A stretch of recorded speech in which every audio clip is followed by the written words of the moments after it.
State Department documents released earlier this week show the White House knew that the Libya attack, that attack that killed 4 Americans, including Ambassador Chris Stevens, was terrorism just 2 hours after the attack.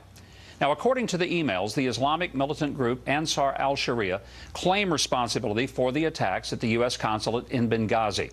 With me now, Chief Intelligence Correspondent Catherine Herridge. Catherine, thank you so much for being here. Nice to see you in person.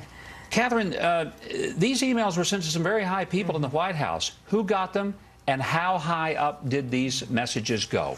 I have some of the emails right here, and I think these are the single most important documents that we've seen in the Libya scandal, because this takes real-time information of how the attack unfolded to the National Security Council staff within the White House. So that's the White House Situation Room. Those are the top national security advisors for the president.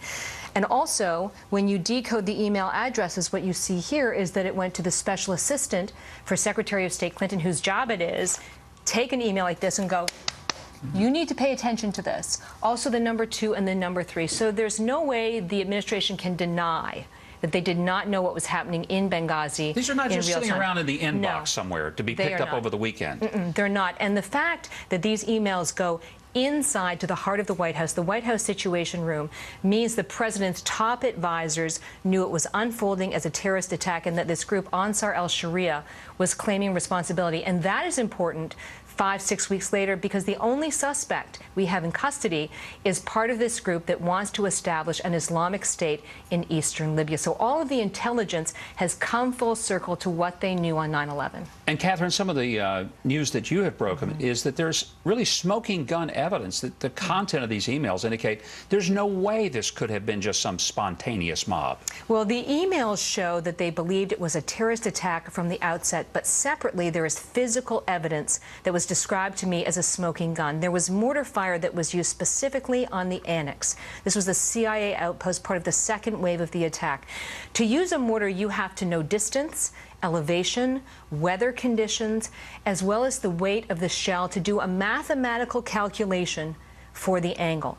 This is not something that at 3 in the morning you rock up and decide to fire a mortar that's going to be a direct hit. This is something that has to be staged in advance. And I was told the plates that the mortar would have used to fire would have to be set during daylight hours, so at least a day in advance. Again, another piece of evidence that shows it was not pre-planned. We now know that CIA operatives asked repeatedly, at least 3 times, to get some backups, get some help there. Never happened. Why not, and who denied it? Well, the reporting from our Pentagon team is that some of the CIA operatives at the annex asked twice to go to the consulate to aid the ambassador and the others who were trapped there because they knew it was under fire. What we were told is that individuals on the ground denied that, told them to hold. Then there was a third request for backup for the annex when it came under attack. We're still waiting for a formal response from the CIA. But you have to ask the question, was there an effort, number one, to downplay the exposure of the size and the breadth of the CIA presence in eastern Libya? That, I think, is one of the great untold stories here. I had a conversation earlier this week with Senator Lindsey Graham. He has repeatedly sent letters to General Petraeus at the CIA, to Defense Secretary Panetta. He's not so much as gotten a response. He's asking very pointed questions. Who knew about this situation? When did the president get notified? What did he do after he was notified? He has not been given an answer. Why is there a, and I'm going to use the term, I know you can't make editorial judgments, but I sure can. There was stonewalling. Stonewalling and cover-up. Continues to be stonewalling. And why? And what is it we're trying to protect here? You're onto something extremely significant here.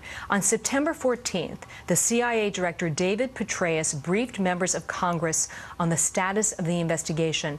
And what I have heard through my reporting, without releasing classified information, is that those lawmakers were extremely angry and disappointed with the CIA Director because he was so wedded to the administration's narrative that it was this video and seemed to completely disregard the other reporting about the attack.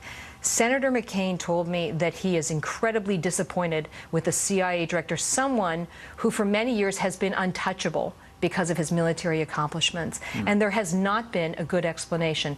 I believe that much of this will come back to weapons and the movement of weapons out of Libya to Turkey, and then into Syria, and what the United States knew about the movement of those weapons and whether it did anything to stop the movement of those weapons. I have one piece of data that says Ambassador Stevens was in Benghazi on 9/11 to negotiate a weapons transfer to get these SA-7s out of the hands of extremists.